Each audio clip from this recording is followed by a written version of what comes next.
Hello, hello, hello. Welcome back to the Saba Show. And today we are reviewing the Carlton loss to Gold Coast. Did happen last night, and I couldn't be asked. I really couldn't. That's why I didn't film it. That's why we're here today. Um, Loses by 5 goals, and the scoreboard probably is a bit generous as to how badly we played. First couple of minutes, kick 2 goals, and it's happy days. Rainbows, freaking unicorns, sunshine, all that jazz. But then it went out the window in the blink of an eye. Paddy Cripps gets injured in the first quarter to what seemed like a phantom injury at first, but then you saw the replay and you saw how it could have possibly happened. That was a disaster for a number of reasons. We don't talk about my fantasy team or my supercoach team. We don't talk about my tips. That just topped off a shit weekend in the AFL world. But with regards to the game, fundamentals were out of touch. I mean, that game seemed all too familiar from games gone by. Games that we could have won, games that we just failed to adjust to the conditions accordingly. We're dropping marks, turning the ball over. I mean, everything sort of resembled the first quarter from the Richmond game. We hadn't seen us play that bad in so long. And we saw the midfield step up when Sam Walsh was out. This time without Paddy Cripps, that big-bodied midfielder was non-existent. And the midfield got run over pretty much the whole game, even when Cripps was playing. But the problem was really magnified when we got exposed like that. Jared Witts dominated TDK. I mean, he's got him in the weight room. And he got him in skill level yesterday. They won clearances, they won hit-outs to advantage, all the shit that mattered, and Noah Anderson had an absolute blinder. Backline, I mean, some things I give them fault for because they were just a bit shitty at times. Getting the ball out of the back 50, it was a bit sloppy, but at the same time, when we were turning the ball over in the midfield and getting shallow entries, we saw what would happen if we did too many shallow entries against Hawthorn, and it somewhat happened again.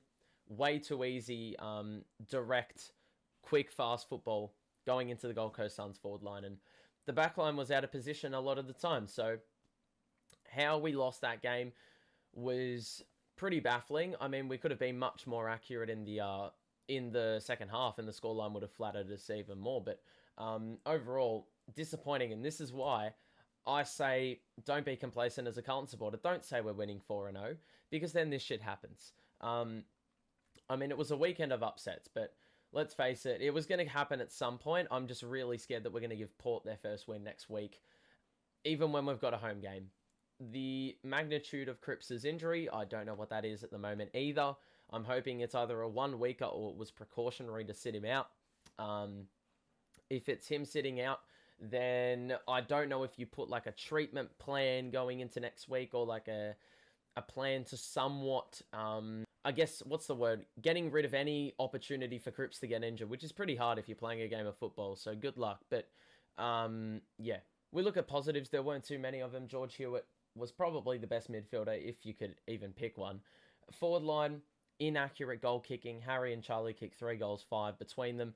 And way too many snaps on goal. They had some straight kicks on offer, and they did not use them, and we paid for it on the scoreboard. We kicked 8 goals, 14 overall. If we kick a few more straight, it could be a very different story. You flip the scoreline around, and it's a draw. You also kicking the goals will probably prevent some opportunities for Gold Coast to rebound, because as I said before, no resistance. So, those behinds were just extra opportunities for them to get a kick on goal at the other end. Bit worrying though. 13 goals, 14 to a side without Benny King. They had Josh Corbett up there. They had Levi Casbolt up there. They had, Rankin came back. Roses kicked 3 goals in the first half. I mean, the small forwards, they were getting whatever they wanted at the stoppages. They were way too wide open, way too loose. They could, run all day if they really wanted to, because no one was putting body on them at the stoppages. And they were getting a lot of shots on goal, especially in that first half. I would consider ourselves lucky that we were only down 14 at halftime, but the third quarter basically cancelled that out. That's where the difference was made. And ultimately, the game was over. We were never able to get back into the game because we just couldn't stem the tide. We couldn't stop the goals from continuously coming. especially when we'd kick one and they'd kick one right back. And just when you thought we may have a little sliver of hope, that evaporated very, very quickly. So it is what it is. But look, I can't say I'm too happy.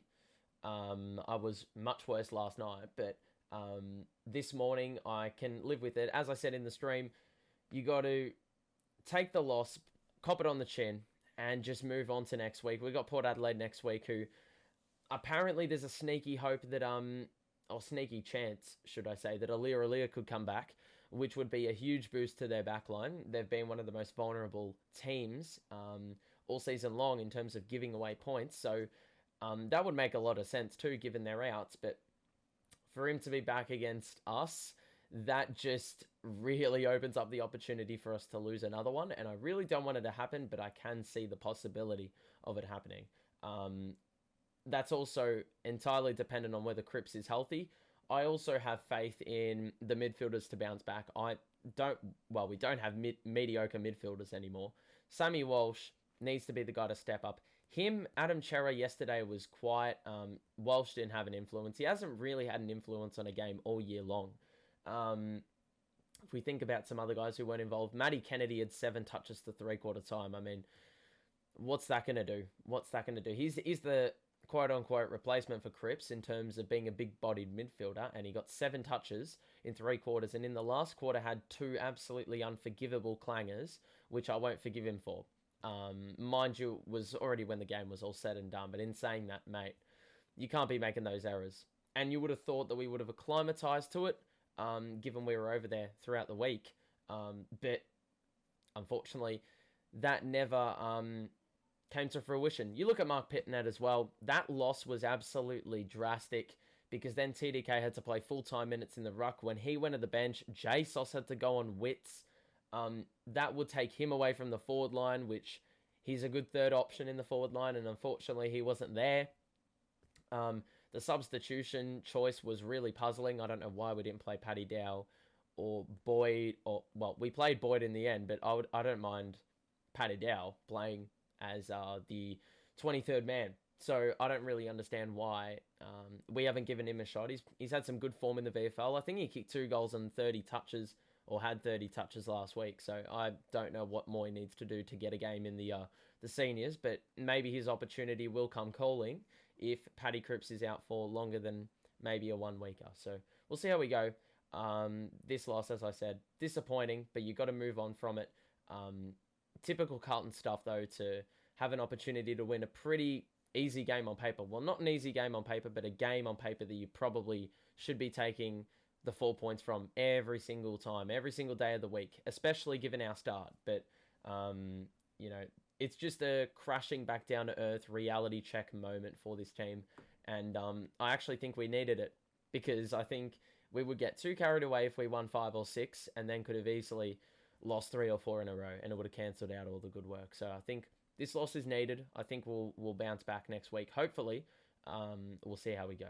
But anyway, thanks for watching. Drop a like if you did enjoy, and subscribe to the show. It is a weekly thing that we do. Weekly reviews, weekly recaps. So tune in next week.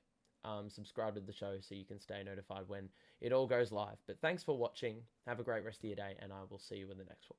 Peace out.